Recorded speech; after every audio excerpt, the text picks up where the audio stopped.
ನೀವೇ ಹೇಳಿದ್ರು ಯಾರ್ದು ಆಕ್ಚುಲಿ ದೊಡ್ಡ ಚಿಕ್ಕ ಅಲ್ಲ ಅಂತ. ಸೊ ನೀವು ಪ್ರೊಫೆಷನಲ್ಗೆ ಇದೇ ಮಾಡ್ಬಿಟ್ರೆ ನಾನು ಹೇಗೆ ನಿಮ್ಗೆ ನಂಬಲಿ? ರಕ್ಷಿತಾ ಶೆಟ್ಟಿ ನಿಜವಾಗ್ಲೂ ತನ್ನ ಏನೋ ಒಂದು ಮುಖವಾಡ, ಇನ್ನೊಂದು ಮುಖವಾಡ ಇದೆ, ಅದನ್ನ ಇವತ್ತು ಗಿಲ್ಲಿಗೆ ತೋರಿಸ್ಬಿಟ್ಲು. ನಿಜವಾಗ್ಲೂ ವಂಶದ ಕುಡಿ ಅಂತ ನಮ್ಮ ಗಿಲ್ಲಿ ಎತ್ಕೊಂಡು ಮೆರೆಸಿದ್ಕೋ ಇವತ್ತು ಹಿಂದಿನಿಂದ ಬೆನ್ನಿಗೆ ಚೂರಿ ಹಾಕುವಂತ ಕೆಲಸವನ್ನ ಇವತ್ತು ಬಿಗ್ ಬಾಸ್ ಮನೆಯಲ್ಲಿ ಮಾಡ್ಬಿಟ್ಲು. ನೀವೆಲ್ಲರೂ ನೋಡಿರಬಹುದು. ಆಕ್ಚುಲಿ ಇವತ್ತು ಸೋಮವಾರ ದಿನ ಮನೆಯಿಂದ ಹೊರಗಡೆ ಹೋಗೋಕೆ ನಾಮಿನೇಷನ್ ಪ್ರಕ್ರಿಯೆ ನಡೀತಾ ಇದೆ. ಆ ನಾಮಿನೇಟ್ ಮಾಡಿರೋದ್ರಲ್ಲಿ ರಕ್ಷಿತಾ ಕೂಡ ಒಬ್ಳು. ರಕ್ಷಿತಾ ಅವಳು ಕಾರಣವನ್ನ ಕೊಟ್ಲು, ಬೇಜಾನು ಅದ್ರ ಬಗ್ಗೆ ಮಾತಾಡ್ತೀನಿ. ಆದ್ರೆ ನೀವು ನೋಡಿರಬಹುದು ಇಲ್ಲಿ ಜಾನ್ವಿನು ಕೂಡ ಒಂದು ಕಾರಣವನ್ನ ಕೊಟ್ಟು ಆಕ್ಚುಲಿ ಗಿಲ್ಲಿಯನ್ನ ನಾಮಿನೇಟ್ ಮಾಡ್ತಾಳೆ. ಆದ್ರೆ ಜಾನ್ವಿ ನಾಮಿನೇಟ್ ಮಾಡೋದ್ರಲ್ಲಿ ದೊಡ್ಡದೇನು ಇಲ್ಲ. ಯಾಕೆಂದ್ರೆ ಜಾನ್ವಿಗೆ ಫಸ್ಟ್ ಇಂದಲೂ ಕೂಡ ಗಿಲ್ಲಿಯನ್ನ ಕಂಡ್ರೆ ಆಗಲ್ಲ. ಫಸ್ಟ್ ಇಂದಲೂ ಒಂದು ರೀತಿಯ ಹಗೆಯನ್ನ ಸಾಧಿಸ್ಕೊಂಡು ಬಂದಿದ್ದಾಳೆ ಜಾನ್ವಿ. ಆದ್ರೆ ಇಲ್ಲಿ ನಿಜವಾಗ್ಲೂ ಶಾಕ್ ಕೊಟ್ಟಿದ್ದು ರಕ್ಷಿತಾ. ಯಾಕೆ ಅಂತಂದ್ರೆ ನೀವು ನೋಡಿರ್ಬಹುದು, ರಕ್ಷಿತಾನ ಫಸ್ಟ್ ಇಂದ ಇಲ್ಲಿವರೆಗೂ ಕೂಡ ತನ್ನ ಕಡೆಯವಳು ಅಥವಾ ತನ್ಗಿಷ್ಟ ಆಗ್ತಕ್ಕಂಥವಳು ಒಳ್ಳೆಯ ಹುಡುಗಿ ಈ ರೀತಿ ಎಲ್ಲ ಗಿಲ್ಲಿ ಮೆರೆಸ್ತಾ, ಇವಳು ರಕ್ಷಿತಾನು ಕೂಡ ಗಿಲ್ಲಿ ಒಳ್ಳೆಯವನು ಅನ್ಕೊಂಡು ಬಂದ್ಲು. ಆದ್ರೆ ಕಳೆದ ವಾರದಿಂದ ರಕ್ಷಿತಾ ಶೆಟ್ಟಿ ನಿಜವಾಗ್ಲೂ ವಿಭಿನ್ನವಾಗಿ ಬದಲಾಗ್ಬಿಟ್ಟಿದ್ದಾಳೆ. ಯಾಕೆ ಅಂತಂದ್ರೆ ನೀವು ಕಳೆದ ವಾರ ನೋಡಿರ್ಬಹುದು, ಅದಕ್ಕಿಂತ ಹಿಂದಿನ ವಾರ ಕಿಚ್ಚ ಸುದೀಪ್ ಅವರು ಬರ್ತಾರೆ, ನೀವು ಮಾಡ್ತಾ ಇರ್ತಕ್ಕಂಥದ್ದು ಸರಿ ಇಲ್ಲ ಹಾಗೆ ಹೀಗೆ ಅಂದ ಮೇಲೆ ಕಳೆದ ವಾರ ಅಶ್ವಿನಿ ಗೌಡ ಕಂಡ್ರೆ ಆಗ್ತಾ ಇರ್ಲಿಲ್ಲ ರಕ್ಷಿತಾಗೆ. ಅಶ್ವಿನಿ ಗೌಡಗೆ ತುಂಬಾ ಇಷ್ಟವಾಗುವ ರೀತಿ ಆಪ್ತಳಾಗಿ ನಡ್ಕೊಬಿಟ್ಲು ಕಳೆದ ವಾರ. ಕಿಚ್ಚ ಸುದೀಪ್ ಅವರು ಕೂಡ ಅದನ್ನ ಈ ಭಾನುವಾರ ಹೇಳಿ ಆಕ್ಚುಲಿ ನಿನಗೆ ಕಿಚ್ಚನ ಚಪ್ಪಾಳೆ ಅಮ್ಮ ಅಂದ್ಬಿಟ್ಟು ಯಾವಾಗ ಚಪ್ಪಾಳೆಯನ್ನ ಕೊಟ್ರು ರಕ್ಷಿತಾ ಶೆಟ್ಟಿಗೆ ಇನ್ನೊಂದು ರೀತಿಯಾದ ಕೋಡು, ಇನ್ನೊಂದು ರೀತಿಯಾದ ಕೊಂಬು ಬಂದ್ಬಿಡ್ತು ಅಂತ ಹೇಳ್ಬಹುದು. ಎಸ್, ರಕ್ಷಿತಾ ಶೆಟ್ಟಿ ಕೊನೆಗೂ ಈ ವಾರದಿಂದ ಗಿಲ್ಲಿಯನ್ನ ಆಕ್ಚುಲಿ ಟಾರ್ಗೆಟ್ ಮಾಡ್ತಾ ಇದ್ದಾಳೆ. ನೀವು ನೋಡಿದ್ರಿ ಗಿಲ್ಲಿ ಅವರೇ, ನೀವು ಅಶ್ವಿನಿ ಗೌಡ ಅವರಿಗೆ ಯಾಕೆ ಹೇಳ್ತಕ್ಕಂಥದ್ದು, ರಕ್ಷಿತಾ ಹೇಳ್ತಕ್ಕಂಥದ್ದು, ನೀವು ಅಶ್ವಿನಿ ಗೌಡ ಅವರಿಗೆ ಯೂಟ್ಯೂಬ್ ಚಾನಲ್ ಇಂದ ನಾನು ಬಂದಂತವನು, ನೀವು 100 ಸಿನಿಮಾಗಳನ್ನ ಮಾಡಿರಬಹುದು, ಆದ್ರೆ ಯೂಟ್ಯೂಬ್ ಅನ್ನ ನೀವು ಕಡೆಗಣಿಸ್ಬೇಡಿ, ಅದರಿಂದಲೇ ನಾನ್ ಬಂದಿರತಕ್ಕಂಥದ್ದು, ಯಾರು ದೊಡ್ಡವರಲ್ಲ ಯಾರು ಚಿಕ್ಕವರಲ್ಲ ಅಂತ ಅವತ್ತು ಹೇಳಿದ್ರಿ. ಆದ್ರೆ ಇವತ್ತು ನೀವು ಮಾಡ್ತಾ ಇರ್ತಕ್ಕಂಥದ್ದು ಏನು ಹಾಗೆ ಹೀಗೆ ಅದು ಇದು ಅನ್ಕೊಂಡಿದ್ದೆ ರಕ್ಷಿತಾ ಇವತ್ತು ಗಿಲ್ಲಿಗೆ ನಾಮಿನೇಷನ್ ಮಾಡುವಂತ ಒಂದು ಕೆಲಸವನ್ನು ಕೂಡ ಮಾಡಿದಾಳೆ. ಇನ್ನೊಂದು ಕಡೆ ಅಶ್ವಿನಿಯ ಸ್ನೇಹಿತೆ ಜಾನ್ವಿ ಅವರು ಆಕ್ಚುಲಿ ಒಂದು ಇದನ್ನ ಹೇಳ್ಬಿಟ್ಟು ಅವರಿಗೆ ನಾಮಿನೇಟೆಡ್ ಮಾಡಿದ್ದಾರೆ. ನೀವು ನೋಡಿರ್ಬಹುದು, ಗಿಲ್ಲಿಯವರು ಸವಿರುಚಿಯಲ್ಲಿ ಆಂಕರಿಂಗ್ ಮಾಡೋಕೆ ಇಷ್ಟ ಇಲ್ವಂತೆ. ಆಕ್ಚುಲಿ ಒಂದು ದೊಡ್ಡ ಪ್ರೋಗ್ರಾಮ್ ಇದೆಯಲ್ವಾ, ಅದ್ರಲ್ಲೇ ಮಾಡ್ಬೇಕಂತೆ ಹಾಗೆ ಹೀಗೆ ಅನ್ಕೊಂಡು ಅವರು ನಾಮಿನೇಟ್ ಮಾಡಿದ್ದಾರೆ.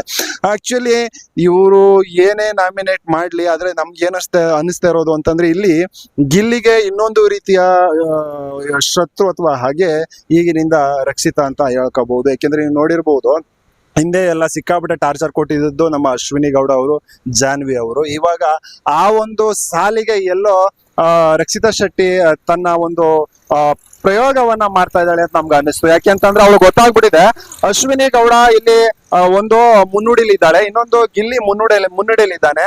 ನಾವು ಆಕ್ಚುಲಿ ಗಿಲ್ಲಿಯನ್ನ ಇದೇ ರೀತಿ ಫಾಲೋ ಅಪ್ ಮಾಡ್ಕೊಳ್ತಾ ಹೊರಟ್ರೆ ನಾವು ಯಾವುದೇ ಕಾರಣಕ್ಕೂ ಗೆಲ್ಲೋಲ್ಲ ಹಾಗೆ ಹೀಗೆ ಅಂತ ಎಲ್ಲೋ ರಕ್ಷಿತಾಗೆ ಅನ್ನಿಸ್ಬಿಟ್ಟಿದೆ. ಅದಕ್ಕೋಸ್ಕರ ಇವಾಗ ಗಿಲ್ಲಿಯನ್ನ ಟಾರ್ಗೆಟ್ ಮಾಡೋಕೆ ಏನೇನ್ ಮಾಡ್ಬೇಕು ಎಲ್ಲವನ್ನು ಕೂಡ ನನ್ನ ಪ್ರಕಾರ ಮಾಡ್ತಾ ಇದ್ದಾಳೆ. ಅಂದ್ರೆ ಜನಗಳು ಇವಾಗ ಹೇಳ್ತಾ ಇದಾರೆ, ತುಂಬಾ ಜನ ಏನು ರಕ್ಷಿತಾ ಇದೇ ರೀತಿ ಆಟ ಆಡ್ಕೊಂಡು ಹೋದ್ರೆ ಅಥವಾ ಗಿಲ್ಲಿಯನ್ನ ಒಂದು ಕಡೆ ಈ ರೀತಿ ಒಂಥರ ದ್ವೇಷದಿಂದ ನೋಡ್ಕೊಂಡು ಹೋದ್ರೆ ಇವಳು ಕೂಡ ಫೈನಲ್ ಬರಬಹುದು ಅಂತ ಹೇಳ್ತಾ ಇದ್ದಾರೆ. ಆದ್ರೆ ಈ ಒಂದು ಉದ್ದೇಶಕ್ಕೆ ಗಿಲ್ಲಿಯನ್ನ ಏನಾದ್ರು ಮಾಡಿ ಹಿಮ್ಮೆಟ್ಟಿಸ್ಬೇಕು, ಕೊನೆ ಫೈನಲ್ ಬರಬೇಕು ನಾನು ಅನ್ಕೊಂಡು ಈ ರಕ್ಷಿತಾ ಶೆಟ್ಟಿ ಒಂದು ವೇಳೆ ಈಗ ಈ ವಾರದಲ್ಲಿ ಆಕ್ಚುಲಿ ಟಾರ್ಗೆಟ್ ಮಾಡ್ಕೊಂಡು ಕಷ್ಟಗಳನ್ನ ಕೊಡ್ತಾ ಹೊರಡಬಹುದು. ಯಾಕೆಂದ್ರೆ ಗಿಲ್ಲಿ ಅವರ ವೀಕ್ನೆಸ್ ಗಳೆಲ್ಲವನ್ನು ಕೂಡ ತಿಳ್ಕೊಬಿಟ್ಟಿದ್ದಾಳೆ ರಕ್ಷಿತಾ. ಹಾಗಾಗಿ ಅವನ ವೀಕ್ನೆಸ್ ಗಳು ಏನೇನು ಅಂತ ಆಕ್ಚುಲಿ ಅವಳದ ಒಂದು ಶೈಲಿ ಆಗ ಈಗ ಅದು ಇದು ಆಳು ಮೂಳು ಅನ್ಕೊಂಡಿದೆ. ಕಿಚ್ಚ ಸುದೀಪ್ ಅವ್ರು ಚೆನ್ನಾಗಿ ಹೇಳ್ತಾರೆ, ಆಕೆಗೆ ನೀನು ಅದು ಅಂದ್ರೆ ನಮಗ್ 106 ಕಲ್ಪನೆ ಬರ್ತಾವಮ್ಮ ರಕ್ಷಿತಾ, ಅದು ಅಂದ್ರೆ ಏನಿರ್ಬಹುದು, ಇದು ಅಂದ್ರೆ ಇದು ಏನಿರ್ಬಹುದು, ಈ ರೀತಿ 106 ಕಲ್ಪನೆ ಬರ್ತಾವಮ್ಮ, ನೀನು ಹೇಳೋದನ್ನ ಕ್ಲಾರಿಟಿ ಅರ್ಥ ಆಗಲ್ಲ ಅಂತ ಕಿಚ್ಚ ಸುದೀಪ್ ಅವರು ಆಕ್ಚುಲಿ ರಕ್ಷಿತಾ ಅವರಿಗೆ ಸುಮಾರು ಸರಿ ಹೇಳಿದ್ದಾರೆ. ಆಕ್ಚುಲಿ ಇದು ಏನಾಗುತ್ತೆ ಅಂತಂದ್ರೆ ನೋಡಿ, ರಕ್ಷಿತಾ ಅವ್ಳು ಏನೇ ಮಾತಾಡ್ತಾ ಇದ್ರು ಒಂದ್ಸರಿ ನಮ್ಗೆ ಇತ್ತೀಚೆಗೆ ಕಿರಿಕಿರಿ ಅನ್ನೋಕೆ ಸ್ಟಾರ್ಟ್ ಆಗ್ಬಿಟ್ಟಿದೆ. ಏನಕ್ಕೆ ಅಂತಂದ್ರೆ ಆಕೆ ಏನ್ ಮಾತಾಡ್ತಾ ಇದ್ದಾಳೆ, ಏನ್ ಹೇಳ್ತಾ ಇದ್ದಾಳೆ, ಏನ್ ಹೇಳಕ್ ಹೊರಟಿದ್ದಾಳೆ ಅನ್ನೋದು ಕ್ಲಾರಿಟಿಯಿಂದ ಹೇಳಲ್ಲ. ಏನಾದ್ರು ಒಂದ್ ಕಾರಣ ಕೊಡು ಅಂದ್ರೆ ಸ್ಟಾರ್ಟ್ ಮಾಡ್ತಾಳೆ. ಅದು ಮಾತಾಡ್ತಾ ಮಾತಾಡ್ತಾ ಸಿಕ್ಕಾಬಿಟ್ಟೆ ಎಳಿತಾಳೆ ಅದನ್ನ ಮಾತನ್ನ. ನಮ್ಗೆ ಏನ್ ಮಾತಾಡ್ತಾ ಇದ್ದಾಳೆ ಅನ್ನೋದು ಗೊತ್ತಾಗಲ್ಲ. ನಿಜವಾಗ್ಲೂ ಇವ್ಳು ಮಾತಾಡೋದೇ ಬೇಡಪ್ಪ ಅಂತ ಒಂದು ಕಡೆ ಅನಿಸ್ಬಿಡುತ್ತೆ. ಆದ್ರೆ ಇವಾಗ ಅದು ಅವಳಿಗೆ ಸ್ಟ್ರಾಟಜಿನೂ ಕೂಡ ಇರ್ಬೋದು. ಆ ಸ್ಟ್ರಾಟಜಿನ ಉಪಯೋಗಿಸ್ಕೊಂಡು ಬಿಗ್ ಬಾಸ್ ಮನೆಯಲ್ಲಿ ಗೆಲ್ಲೋಕು ಕೂಡ ಬಂದಿದ್ದಾಳೆ ಅಂತ ಹೇಳ್ಬೋದು. ಈಗ ನಾವು ನಿಜವಾಗ್ಲೂ ನೋಡೋದೇ ಆದ್ರೆ ಈಗ ಫೈನಲ್ಗೆ ರಕ್ಷಿತಾ ಒಂದ್ ಕಡೆ ಬರ್ತಾಳೆ, ಇನ್ನೊಂದ್ ಕಡೆ ಗಿಲ್ಲಿನೂ ಕೂಡ ಬರ್ಬಹುದು, ಇನ್ನೊಂದ್ ಕಡೆ ಅಶ್ವಿನಿ ಗೌಡ ಕೂಡ ಬರ್ಬೋದು. ಅಶ್ವಿನಿ ಗೌಡ ಅವರು ನಿಜವಾಗ್ಲೂ ಕಿಚ್ಚ ಸುದೀಪ್ ಅವರು ಇವಾಗ ನೀವು ನೋಡಿರ್ಬೋದು.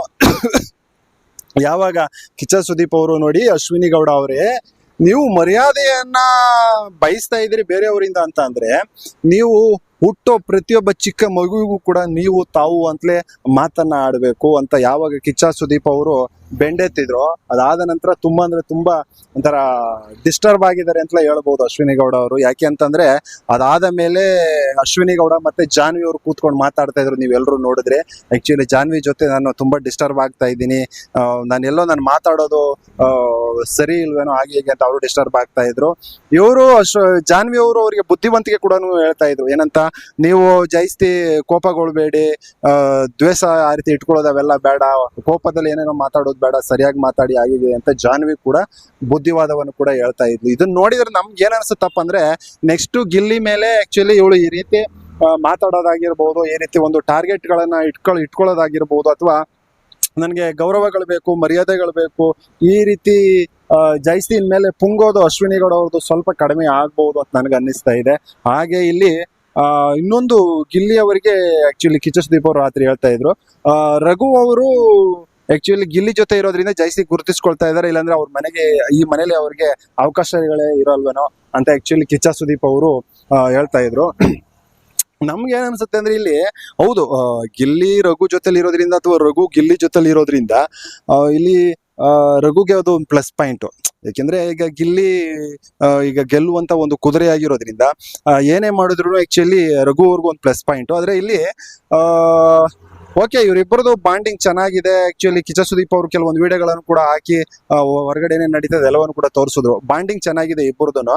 ಆದ್ರೆ ಇಲ್ಲಿ ಎಲ್ಲೋ ಒಂದ್ ಕಡೆ ಗಿಲ್ಲಿ ಗೆಲ್ಲಬೇಕು ಅಥವಾ ರಘು ಅವರು ಗೆಲ್ಬೇಕು ಅಂತ ಒಂದು ವೇಳೆ ಏನಾದ್ರು ಅವ್ರು ಪಟ್ಟು ಹಿಡಿಯೋದೇ ಆದ್ರೆ ಸ್ವಲ್ಪ ಗಿಲ್ಲಿ ಅವರಿಂದ ದೂರ ಇದ್ದು, ಈಗೇನು ರಕ್ಷಿತಾ ಅವರು ತಮ್ಮ ಒಂದು ಪ್ರತಿಭೆಯನ್ನು ತೋರಿಸ್ತಾ ಇದ್ದಾರೆ ದೂರ ಇದ್ಕೊಂಡು, ಆ ರೀತಿಯಾಗಿ ತೋರಿಸಿದ್ರೆ ಆಲ್ಮೋಸ್ಟ್ ರಘು ಅವರು ಕೂಡ ಫೈನಲ್ ವರ್ಗೂ ಬರೋಕೆ ಚಾನ್ಸ್ ಇರುತ್ತೆ. ಇಲ್ಲಾಂದ್ರೆ ಕಿಚ್ಚ ಸುದೀಪ್ ಅವರೇ ಹೇಳದಾಗೆ ಇಲ್ಲಿ ನೀವು ಏನು ಅಂತಂದ್ರೆ ಇಲ್ಲಿ ಇವರೆಲ್ಲರೂ ಕೂಡ ದೊಡ್ಡ ಮಟ್ಟದಲ್ಲಿ ಕಾಣಿಸ್ಕೊಳ್ತಾ ಇರ್ತಾರೆ. ಗಿಲ್ಲಿ ಅವರಾಗಿರ್ಬೋದು, ಅಶ್ವಿನಿ ಗೌಡ ಆಗಿರ್ಬೋದು, ಇವರೆಲ್ಲರೂ ಕೂಡ ರಕ್ಷಿತಾ ಅವ್ರು ಆಗಿರ್ಬೋದು. ಇವರನ್ನ ಹಿಂಬಾಲಿಸ್ತಕ್ಕಂಥವ್ರು ನೀವುಗಳಾಗ್ಬಿಡ್ತೀರಿ ಅಂತ ಕಿಚ್ಚ ಸುದೀಪ್ ಅವರು ಆಕ್ಚುಲಿ ನಿನ್ನೆ ಶನಿವಾರ ಒಂದು ಇದನ್ನ ಹೇಳಿದ್ರು. ಆ ಹಿಂಬಾಲಿಸ್ತಕ್ಕಂಥವ್ರಲ್ಲಿ ರಘು ಅವ್ರು ಆಗ್ಬಿಟ್ರೆ ತುಂಬಾ ಕಷ್ಟ ಆಗುತ್ತೆ, ಬೇಗ ಮನೆಯಿಂದ ಹೊರಗಡೆ ಹೋಗ್ಬಿಡುವಂತ ಒಂದು ಚಾನ್ಸಸ್ ಕೂಡ ಇರುತ್ತೆ. ಆದ್ರೆ ಇಲ್ಲಿ ರಕ್ಷಿತಾ ಅದನ್ನ ಆಕ್ಚುಲಿ ಅಬ್ಸರ್ವ್ ಮಾಡಿನೇ ಇಲ್ಲಿ ಗಿಲ್ಲಿ ಅವರಿಂದ ದೂರ ಇರೋಕೆ ಅಥವಾ ಗಿಲ್ಲಿ ಅವರ ದ್ವೇಷವನ್ನ ಕಟ್ಕೊಳ್ಳೋಕೆ ಇವಾಗ ಸ್ಟಾರ್ಟ್ ಮಾಡಿದ್ದಾರೆ ಅಂತ ನನ್ಗೇನೋ ಅನಿಸ್ತಾ ಇದೆ. ಆದ್ರೆ ರಕ್ಷಿತಾ ಇದೇ ರೀತಿ ಮುಂದೆ ಹೋದ್ರೆ ರಕ್ಷಿತಾ ಮತ್ತೆ ಗಿಲ್ಲಿ ಅವರಿಗೆ ಒಂದು ದೊಡ್ಡ ಮಟ್ಟದಲ್ಲಿ ಮುಂದೆ ಫೈಟ್ ಇರುತ್ತೆ. ಮಾತಲ್ಲೂ ಕೂಡ ರಕ್ಷಿತಾ ಸಿಕ್ಕಾಬಿಟ್ಟೆ ಸ್ಟ್ರಾಂಗ್ ಆಗಿರ್ತಾಳೆ. ಗಿಲ್ಲಿನೂ ಕೂಡ ಏನ್ ಕಡಿಮೆ ಏನಿಲ್ಲ, ಇಲ್ಲಿ ಗಿಲ್ಲಿನೂ ಕೂಡ ಮಾತನ್ನ ಸ್ಟ್ರಾಂಗ್ ಆಡ್ತಾನೆ.